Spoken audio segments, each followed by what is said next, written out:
Howdy folks, it's Meandering Mike in the Man Cave of Madness, and we have a little World War II goodies arrayed out in front of us.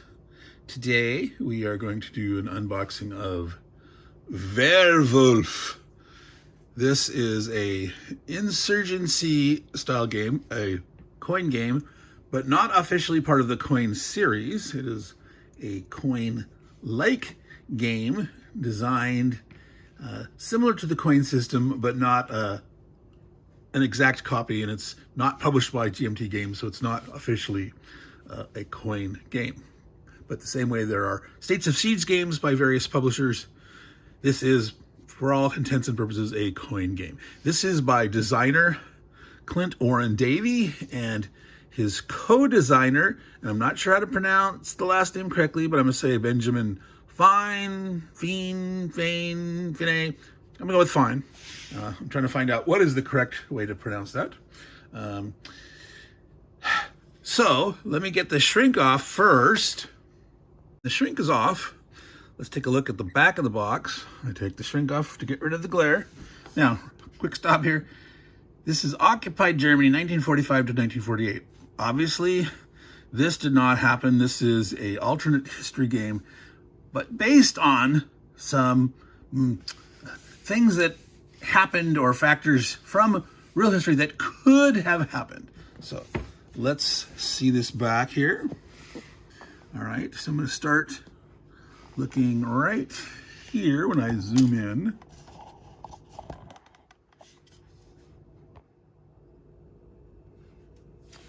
Okay, so we're taking a look at the game scale. It's an area map. I'm trying to point to a point that I can't see right now. So it's an area map. You can see the various cubes and counters and pieces. So, like I said, it's a coin-like game. Okay, back to the corner. There are 3 different scenarios. The playing time is 2+ hours. So again, depending on which scenario. And this is as most coin games are, 4-player game, which I believe we can see down here in this corner. Okay, down here. And ages 14+. Actually, only shows 2 people there. Here it is, 4 players. Okay, now my understanding is there are bots for all the different player positions, so you could play this solo, 2-player, 3-player, but ideally for 4. Medium high complexity, solitaire suitability high. Like I said, it is designed with the bots, and it says it right up here. 1 to 4 players. Now, so there's a whole bunch of text here, right? And I'm not going to read through that. I'm going to give you a little summary of what I've heard from interviews with the designer, Clint Warren-Davey.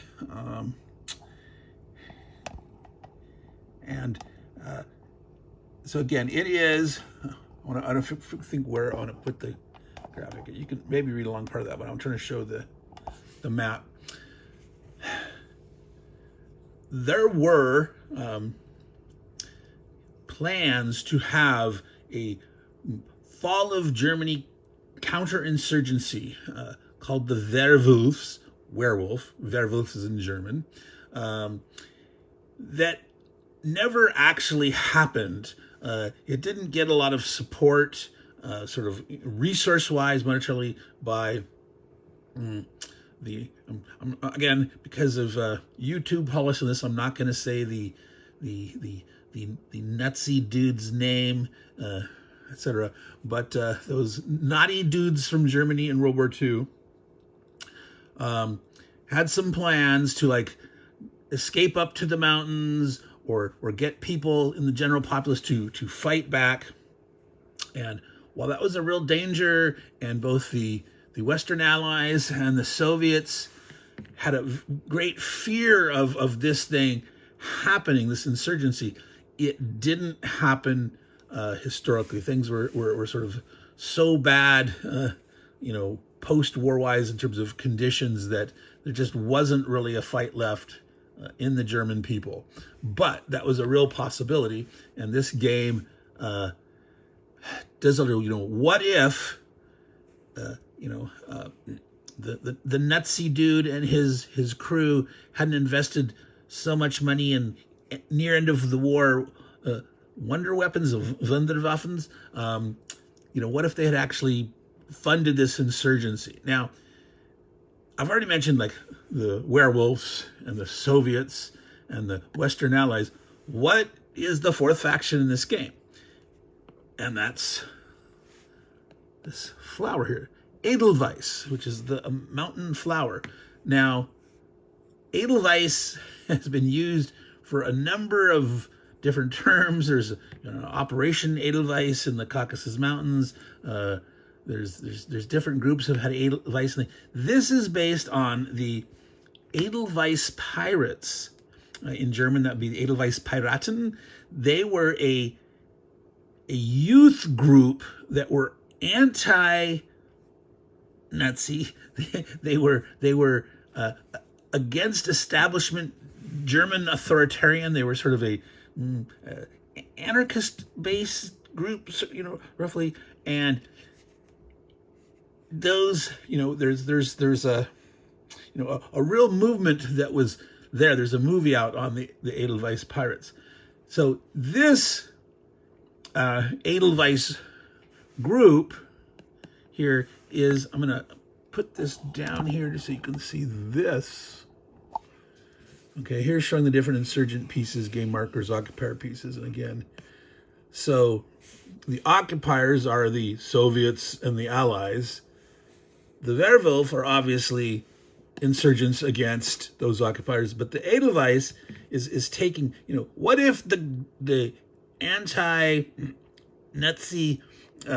youth movement grew up to become this insurgent in three ways. They are anti the werewolves and they don't want the occupiers there. They want to have a free Germany, but they certainly don't want these guys to power. So their goal is to kick out all the occupiers and these guys. So it's definitely a real four-way battle here.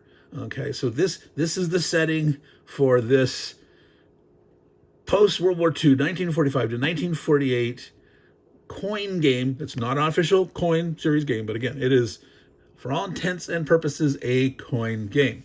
So now, you're saying, Meandering Mike, quit meandering, quit talking, show me the goods. All right, let me get the box open.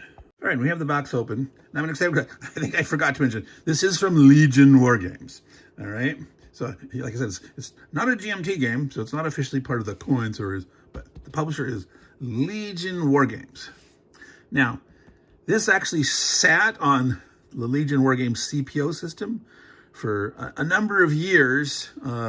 This is actually Clint Warren-Davey's first design. His World War II, 1 hour World War II, or World War II and 1 hour, I can't remember which order it is. That came out first from Worthington Games, but this was actually his first design that got placed with Legion. It just took longer to get through their customer pre-order system and finally come out. Okay, but if you're familiar with Legion Games, these are great components. So, I hate to wait for games, but sometimes it's worth the wait to get a super quality. Now, Worthington's good too, but these are just like little extra edge above. Okay, so we have a playbook. This is a thick, you can see the gloss there, but from looking at it, it's not glary so that I can't read it. Okay, I'm going to zoom out a little bit more here as I start looking at these things. Now, all right, I'd like to know the story about this freedom fighter.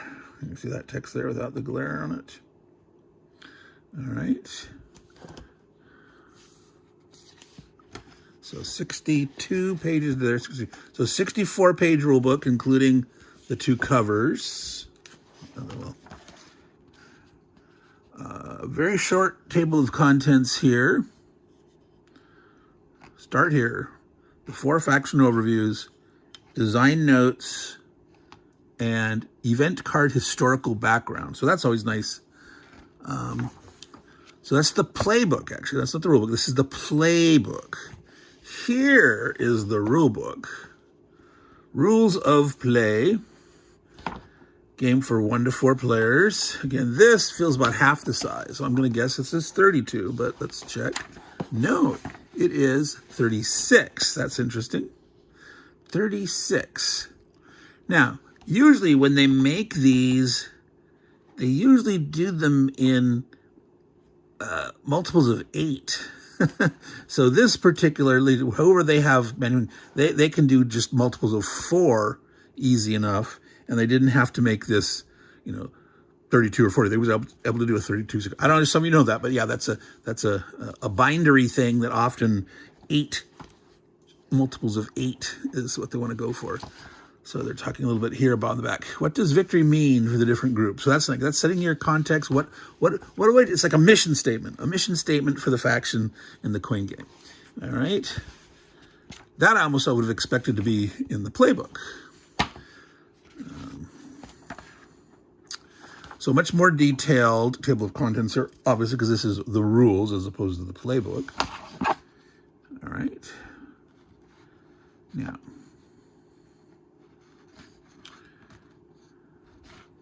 so all the people involved. Let's want to see actions, control, forces. All right. Sometimes, as you know, meandering, I tend to wander and meander, and I'm not going to look in too much detail at the rules right now. We'll come back if we have questions about certain things to try to find them. But always good up front to have a list of the components so you can verify, do I have everything? And then it goes sort of component by component, what's on the map, provinces, cities, roads, delineation of control of the U.S. And so, obviously, there's divided Berlin, so they're up right next to each other. So we have got contention between the occupying factions right from the start. All right, so here is a breakdown of all the markers and tokens. Now, quite a lot of different markers. So I just assumed, I thought I saw that I'm going to take a quick peek to see, are there maybe no blocks in this? Maybe is this a blockless coin game? Or no. We got our wooden pieces. You get your wooden pieces. Okay. So for you more standard wargamer types, you got a lot of counters. You got your high explosive stuff. You got your markers for your different faction control and presences and terror stuff. I mean, you've got to be careful. You can't say that the terror. I just said terror. I didn't say the ist part. So you got your counters. Okay, well, we'll come back to those stuff. So here's all the definition of what there is. That's very nice from the very beginning, so that when you're in the rules, you already know what they look like. So when they're referring to something in the rules, you can find this stuff easily. So I like that. So off the beginning, they start with defining the players and the factions. There's two sides, occupiers and insurgents, with 2 of each, but within each side, they're not allied. I mean, they might, sort of in a local micro sense, might at times work together, towards certain goals, but definitely at this point, post-war, we're not very friendly with allies to the Soviets and the Edelweiss and the Werwolf. They are definitely not friendly with each other. Okay, the general goals. All right, the table of forces. So the the occupying sides have two different colors within them. Okay, so they have troops, police, and bases. Okay, and so bases are always the discs,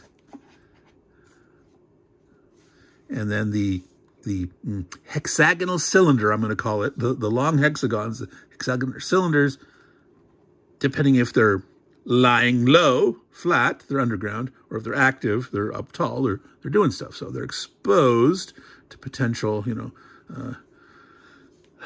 hunt down, counter-insurgency operations. Okay, so that's pretty simple and easy to limit to me. You've got now this show here, yellow, I believe those are actually orange. So you've got red and orange, and unfortunately that looks more, well, because of the contrast here. To me, that looks more yellowish than orange. That looks almost more pink. But I guess the average of those shaded sides is supposed to be red and orange. All right, obviously blue and green, black and yellow. Easy enough, easy peasy. All right, so let's try to get to this a little faster. We've got resources and morale, control. Okay, up to winning the game again. Here's the purpose. This is actually telling you in points, loyalty, research advantages, number of bases, things like that. Where this was, again, like I said, this is a mission statement. What does victory mean? Whereas this is the means to victory, the actual way to objectively say who is winning or wins. Now, I believe the designer said their intent was to add some hidden victory conditions in the game. Whether that actually got into the end game here, we'll have to find out. We might not be able to find out in this perusal, which I'm going to start calling exploring. Because I don't do just an unboxing, because I'd be done already. Because I just I whip out those things, you show the things, I unfurl them, and that's it. That's a quote-unquote unboxing. I don't do those. I like to do an exploration, so you can see in a little more detail what's involved for if you want to take a look at not just the visual, not just the eye candy by itself, but how this all sort of fits in context, what the mechanisms are like, and like how easy is it. I mean, I usually have talked about this by now, but let me do it now. Physically, the layout of this is excellent in terms of you got margins, you've got gutter. The font size is excellent. I can read this. My old man eyes are having no trouble looking at this fonts. This is one of the best, sized layouts for me. And again, it was, a 64-page playbook and a 36-page rule book here. But it's nice that the rule book is actually shorter. That playbook, remember, had also, I think it said descriptions of all the cards. Yeah, I didn't even pull those up yet. Card decks. There's 2 card decks here. All right. So let's keep flipping on by, but there's a sequence of play track talking about actions in the turn sequence, limited actions, pass, negotiate, Allied and Soviet actions. So the occupiers have certain kind of actions. Now, whether between Allied and Soviets, they probably have some capabilities that are different, but their basic structures, they are occupiers. Okay, they're going to be doing the counter-insurgency part of the coin game, while the insurgents are what is trying to be countered. All right. Edelweiss special actions. Yeah. So Werewolf. So special actions within the basic structure. Allied special actions. So you've got your basic insurgents and occupier actions, and then the special ones. Yes, the Wunderwaffen strikes. So there are wonder weapons out there. My understanding from the designer intent in his interviews was that there was all these things that the Nazis in power that were working on at the end of the war. And obviously certain things came to being, like, the jets, the rockets, the V1s, the V2s, things like that. But there's a bunch of other things, projects they were working on, that just crazy stuff that maybe never worked or just had a single prototype or something. And potentially these things could be captured and used by the insurgents or something. And, the occupiers want to capture them because they want to mine the technology and learn something. It's a big thing post World War II is, who grabs which scientists and recruit them onto their side, recruit and or abduct. All right, events. Okay, now we're to the cards. We have cards and tokens. So there's certain tokens that either you're marking the events, like where they happen. I don't know if there's any kind of like a chit draw effect that you might, draw some chits for some kind of randomization of effects, or it's just to represent what happened in a card or something like that. Cold War tensions track. So obviously, the Soviets and Western allies are contending with each other that, who wants to be more dominant, who would like to maybe take control of all of Germany. And so, the fact that war could actually break out, and that's one of the goals that the insurgents try to increase the tension, not just like directly targeting each occupier, but trying to get them to fight each other. What could we do to try to make it that the tension gets so high that maybe Cold War goes hot, right? Could happen as early as 46 to 48, somewhere in there, right? Most of these Cold War gone hot games that we have today are usually set, in the 80s, but this one has, can it be done in the 40s, in the second half of the 40s. Crisis rounds. Okay, so setup. So interesting that we don't have setup until here, but I think this is specifically setup of the event deck. Okay, so yeah, so short game, medium game, long game. What do you do with splitting up the cards? There's a certain number of events, a certain number of crisis per events, key events. So that's interesting. So depending on the length of the game, what kind of mix of these things you have. So that's very nice. That looks like a lot of customizability, that you can have the kind of game you want, the length of the kind of game you have. But obviously the longer game you have, the more you're going to be able to see. More fun. Okay, map setup. Okay. So a lot of times you have setup at the very beginning, but in this case where you have multiple scenarios, or this case it's sort of the length, the scenario, they've like, you need a certain number of understanding of what we're going to talk about. And so now when you have this sort of thing, you know what we're referring to when we talk about all these things. So I think that's a good choice. Here it says, stop. You have now finished the standard rules. The next section is for non-player factions, which should all be attempted by the players from grasp the standard rules. So, which means, though, if you're trying to learn this on your own, you're going to have to master the bots, right? But if you can play with 4 players first, you learn this, you play with 4 players, you've learned the game, and then you can introduce the bots. But you had no choice if you're approaching it solo from the very beginning.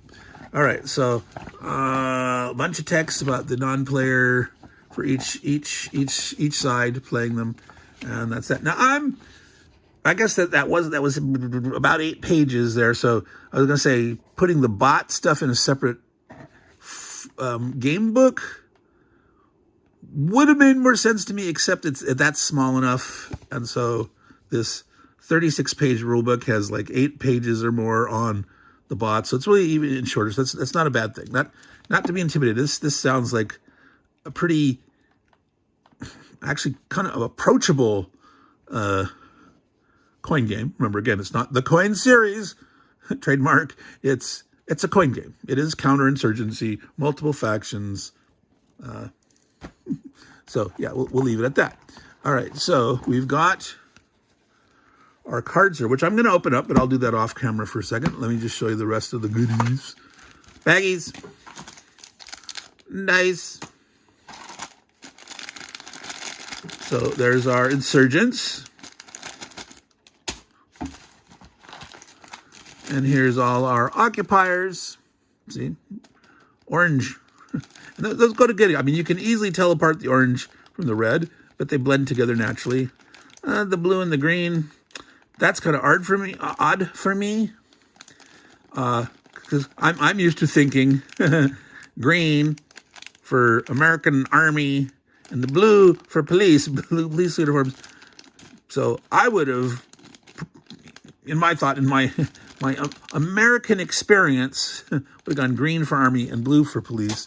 And I'm 90% certain, if I remember correctly, it's the other way around when I first saw that here. Yeah, Allied troops, Allied police. So, but blue, I mean, they could have just as easily had that been a green Allied base. Now, maybe there's some reason because, well, this is representing, you know, the Brits and the Canadians and the...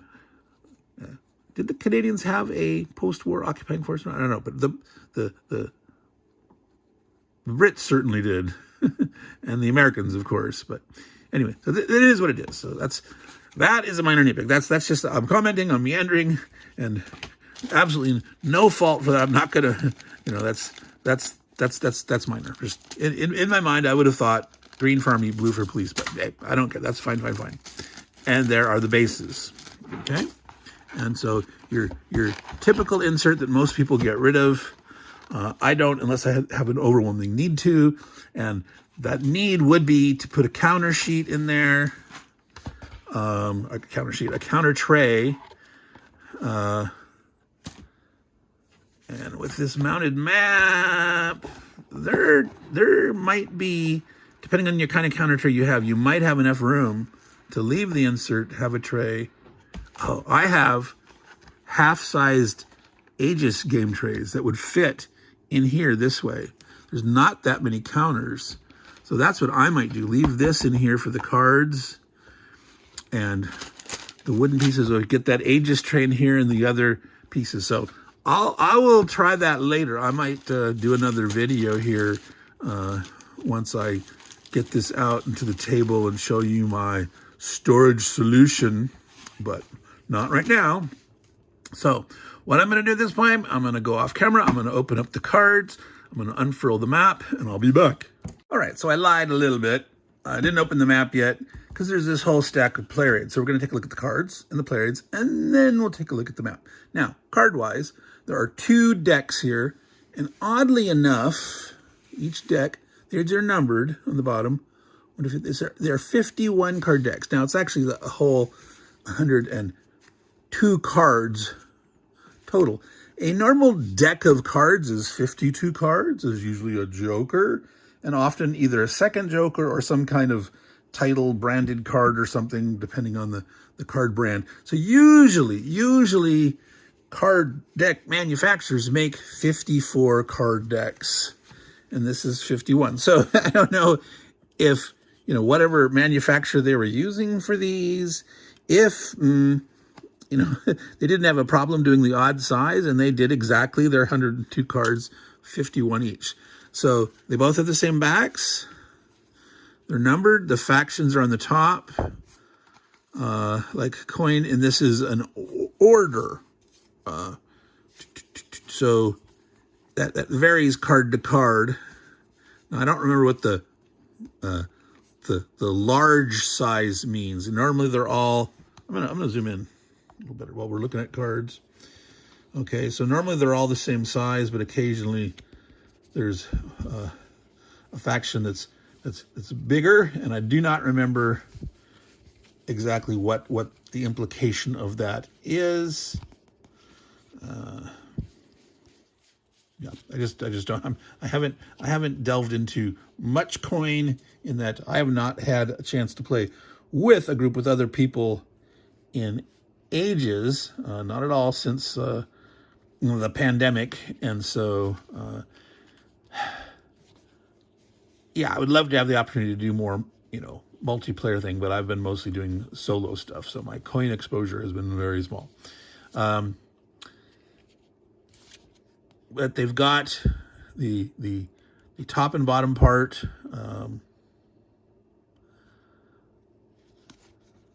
which, depending on the situation, which one you're going to use, and this is like who goes next or who gets the next action, etc. So they all have period historical art or pictures. my understanding is the designer tried to keep or get as many historical tidbits as they could, and they're sort of like working it into this alternate timeline. I mean, what is the implication of this historical event given this situation of an actual insurgency going on in post-war Germany? I'm trying to look through here for some. Oh, there, America Bomber. There's one of the Thunder weapons. You know, supposed to have the range to be able to actually bomb the American coast, etc. Roadside bombs, obviously, just there's your simple IEDs. As implemented in Germany. For one Ron, actually the rocket dude, Wrath of the Gods, Soviet key event. Again, that name, the Nazis, if they got the A-bomb. Let's look at these now. This here, I'll bring that again. This is the playbook, and I mentioned it, but we didn't actually look at it. Has historical backgrounds on all these different cards. And again, they repeat the order using the Allied Soviet Edelweiss Werwolf, which they have color-coded in addition to the letters. So, okay, here's like we saw the Werner von Braun, the top, the blacklist, the top scientists in the insurgency, nice description. So you've got a lot of background there. Again, those are the roadside bombs, Wrath of the Gods, Globokaya Operacja. That's the transliterated Russian, which I have a problem with. I can read Cyrillic and I can pronounce it correctly, but half the time if I read the transliterations, I'm not going to get the pronunciation correct. I know that's odd, but that it is what it is. All right. So again, you have all that Nuremberg trials, etc. So all the cards are explained in detail there. So again, there's the Potsdam, Patty Maine's Boys. Okay, an SAS operation. So there we go. We got the UK Irish dudes, Patty. Nuremberg trials. Now, Magyar. Now, if you want to pronounce it correctly, Magyar. And I'm not sure exactly how to pronounce the accented letters. Hungarian revolt crushed.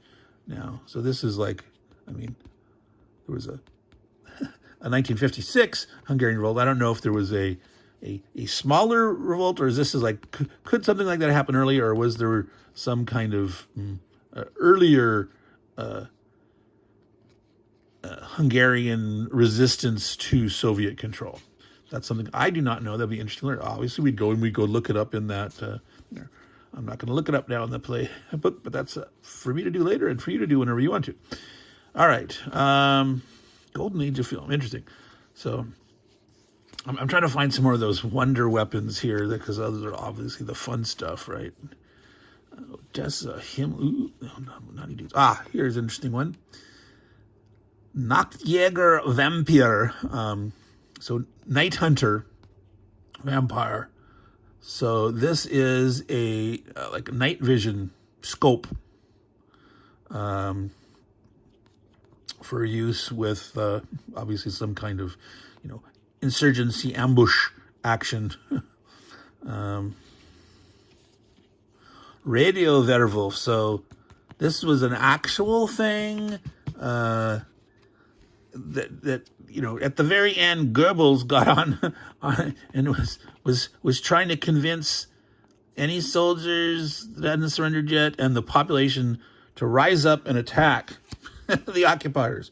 Okay, as they were closing in, and fortunately that never took, I mean, I'm sure there were some actual cases where it happened, but in this, it's a real thing. Like, what if, because of this insurgency, they got, Radio Werwolf actually functioning and have to go and hunt down and stop the underground railroad. So place the Radio Werwolf marker with a Werwolf base until removed. Werewolf terror costs 0 resources. So it's spurning on these terror activities. Paper panzers. So obviously these are some more designs of place a free high explosive token with any grill unit. I'm not going to talk about that dude. There's Winston the Bulldog. Panzergraf, I'm not sure. Armored Warfare Expert. So you're getting an idea of some of the cards here real quick. We already saw that one. So there's more than one, or I'm going through that same deck. Stalin's Shuka. Yeah, we did look at that one, did we not? Or we sort of looked through both. No, I guess not. Soviet atrocities, not good. Helicopters. Sikorsky R4. Now, supposedly, one of the anecdotes that the designer, there was one of the wonder weapons that there actually was created a helicopter backpack. Like we talk about jetpacks, well, there were actually someone created the German, scientists created supposedly like one prototype of a helicopter backpack. So I wonder if that actually made it into the game or not here.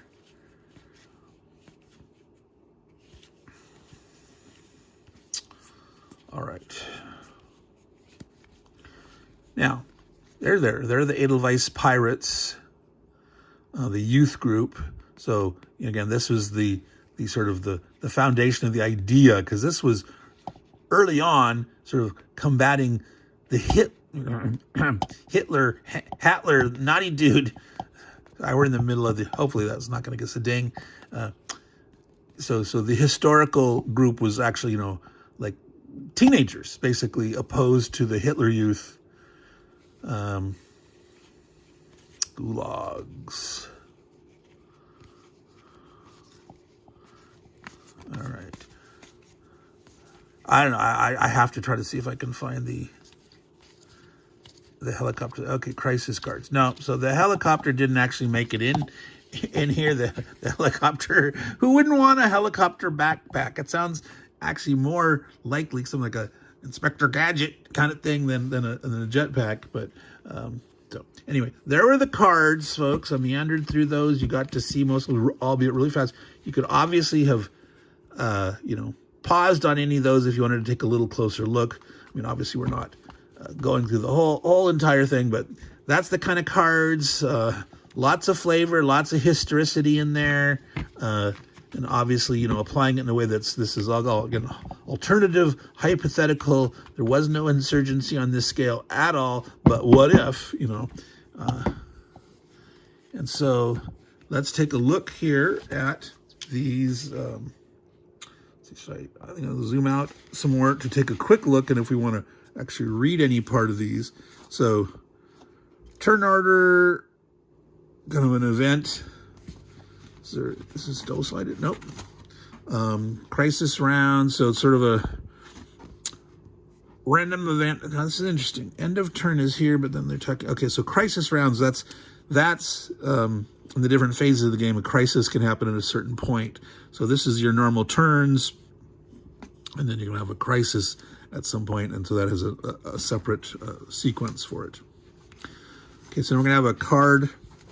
This is the player aid card for how you do your actions and your special actions. So again, each of the types of players, so the insurgents, their actions are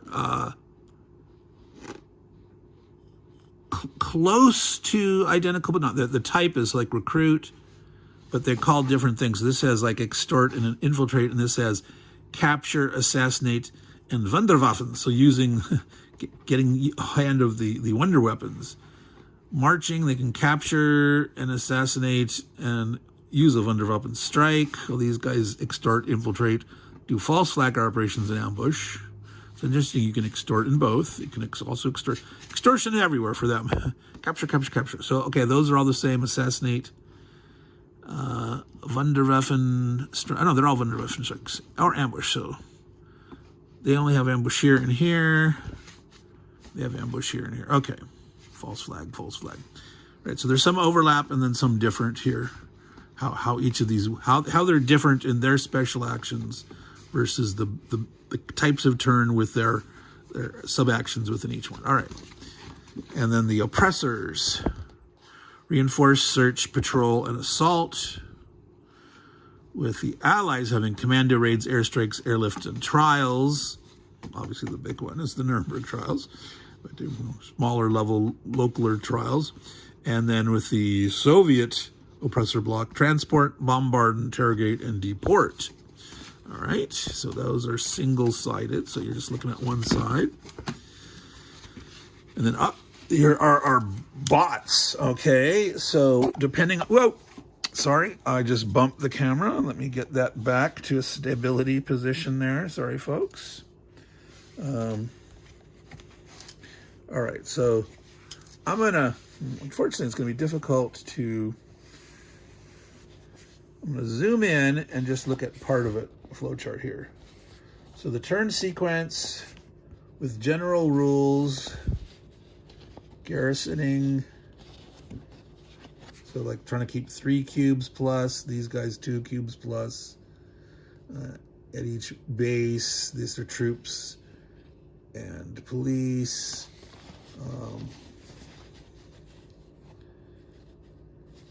So hypothetical asking, you know, could this kind of action do this, do that thing, otherwise check the next thing, and if this happens, you flow here and then down. So it doesn't look like a super complicated flow chart in terms of evaluating here, go to the first yes. And if this isn't true, this is the default.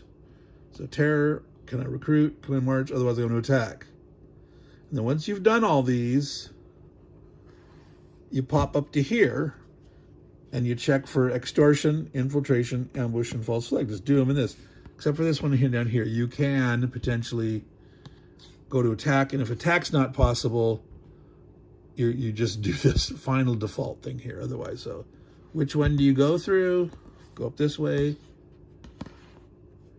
You maybe say no and do nothing, or come down there. So they are all the same structure of the flow chart, except, you know, what's on the bottom or else you're doing. These guys have attack, the bottom of these have search.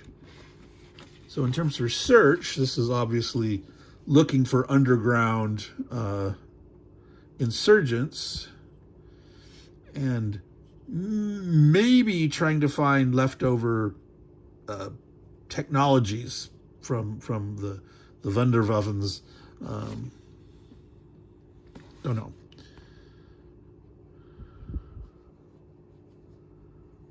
So it depends on how you actually solve. So I'm not going to look up how exactly to resolve the whole search. So there are the player aids for bots, for cards for the players. And again, if you're using the bots, you can also need this. Like, what do I do here? And then how do I resolve it here? And then one overall turn order and crisis round. Okay, so that is the cards and the player's aids. Now we will get out the map. All right, so here's the map. I'm going to zoom out a little bit here. And I have it, because of the limited space that I have. Now, normally this is north, okay? And I can't turn it up this way because the map folds that way. So I've got it on its side, folded in half, tilted up, which is very awkward, but we will try to lift up the camera and show you various bits and parts of things. I'm going to zoom in and then move around with the camera. All right. Keeping track of allied available forces and casualties. And over there, we've got, let me get my pointing to my chopstick, the Soviets, available forces. Now, interesting, they track casualties. The Soviets don't. Okay, not sure why. That'll be interesting to find out. Cold War tensions track from cooperative, 2 levels of suspicious, standoff, escalation, and war imminent. Now, interestingly, this is going from 1 up.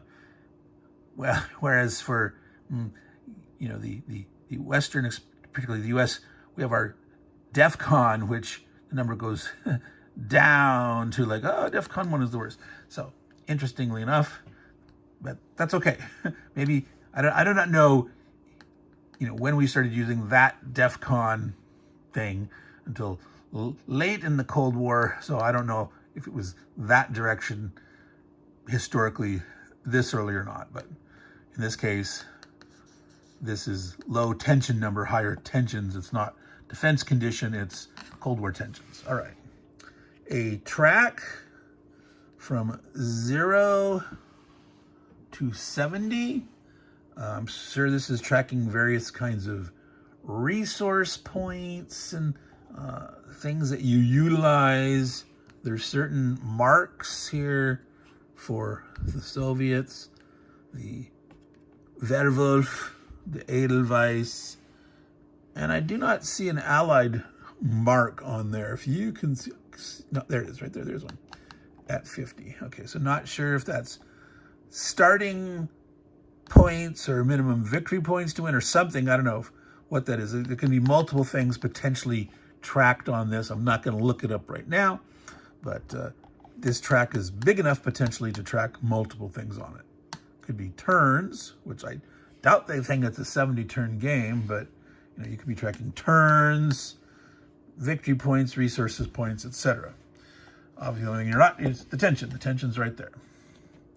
All right, so now each area, we've got regions, and within them we've got cities. So let's see here. So this, let's see, I'm going to read it sideways. Schleswig-Holstein. And the border, I guess the border goes through here. Okay. Niedersachsen. And I can't read sideways here. Unfortunately, that's part of the problem here. Uncontrolled, neutral. Neutral, uncontrolled. But I think blue, these must be what people start with normally. Well, how can it be neutral, uncontrolled, both? That's curious. So here's Berlin, obviously divided Berlin. All right. Dresden.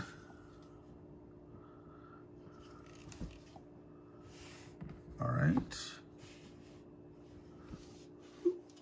I got knocking something over here. Saarbrücken. Frankfurt. Am Main. Bonn, which becomes the capital of West Germany. Köln, I'm not sure when that happened. Kassel. I'm not sure the pronunciation. It's not Kassel. Kassel. Nuremberg, obviously. Site of the trials. Stuttgart. Munich. So obviously, way down here in the mountains, Edelweiss, prime starting territory here.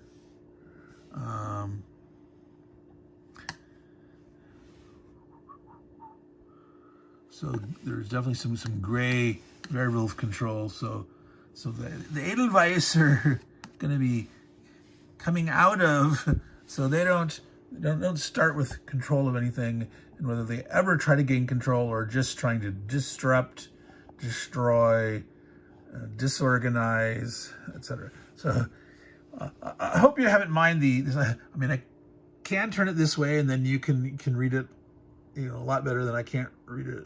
Well, I can read some things sideways, but Weimar, Leipzig, Dresden. All right. Sequence of play track. Eligible factions. So this has to do with on the cards.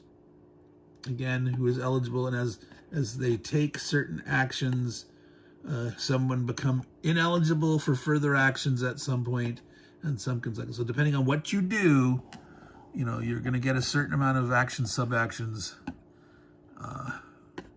So that's how this mechanic works in general. I'm not, like I said, I've had some exposure to coin, but I haven't played it thoroughly enough to remember how to explain what's going on. Negotiate. All right. So we've got connections between the cities. We've got spots. So obviously these are places where ambushes could happen or other activities, maybe roadblocks, etc. So every single one of these cities is connected to at least two others, it looks like. I don't think there's any little dead-end cul-de-sac type cities. Everyone has at least 2, 3, 5, etc. for there. So that gives you an idea of how this is going to play out. Certain control of cities, station cities, where the bases get played, whether bases are only in cities, if there's a way to have bases out in the countryside, like Edelweiss out here, or, so how that's going to work, we'll see. Or if, like here, there are, again, in the province, will the bases be only here, or are the roads only for ambush and blockades, or can you have bases there, etc.? We don't know, but we'll find out. I'm going to turn it sideways. Sorry if the movement, some people are like, oh my God, you're moving that camera too fast, and I'm going to straighten this up. All right, so I'm going to basically end it here. This has been a rather long Meandering Mike exploration, as I say. So it's an unboxing, but it's an exploration of Werwolf, is the German pronunciation, werewolf. But do not mistake it for Werewolf the party game. It's not one of those party deduction games. Who's the werewolf? No. So again, the full title of it, I'm going to tip the map down here. I'm going to tip up, and there you can see it. Werewolf Insurgency in Occupied Germany, 1945 to 1948. Let me move our little Olmec head dude out of the way. Legion Wargames. You can't see that because it's not fully in sight. All right. And again, the designers were Clint, Warren-Davey, and Benjamin Fiene. I'm going to go with that pronunciation. On Board Game Geek, only Clint is listed as a designer. Benjamin does not even have an entry in Board Game Geek. So obviously we need to get that changed. We need to figure out, I'm trying to contact Clint and find out what role did Benjamin have to make sure we get proper attribution on Board Game Geek. So this has been a Meandering Mike production of the unboxing side. Exploration, initial exploration. First look at Werwolf from Legion Games, a counter-insurgency game, a coin game, not part of the coin series.